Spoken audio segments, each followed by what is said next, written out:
Hey guys, I'm Kyle, and in today's video I'm going to show you how to use Keyframe like a pro in CapCut PC. So let's get started.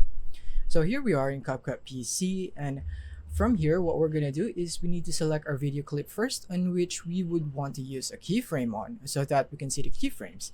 And then you would want to navigate right here, and this is where you see the keyframes. These are these diamond icons right here at the right side. So these are called keyframes right here, and you can see it in various settings right here, like in chroma key. When you enable it, you can see the keyframe right here. You can keyframe that. So as long as you see that keyframe icon, you can basically keyframe that certain effect.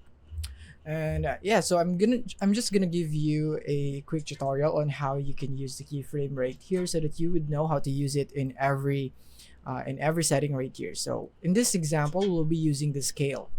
So from here, what we're gonna do is that we're gonna position our playhead, this one right here, in which we want to start our keyframe. So let's say I want it to start about here. I want it to start here. So I'm gonna go click on this keyframe right here on my scale, and then you can see it right here now. As you can see, I have the keyframe icon here in my video clip, and that would mean at this point in time in my video clip, it is 100%.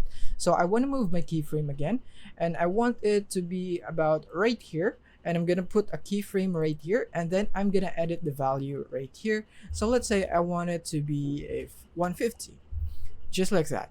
So now what we're gonna do is that we can now see the keyframes right here. So this would mean at this point it is 100%, and when it reaches this point it should be 150. So it would gradually increase until it gets here. So now when we play it, it would now look like this.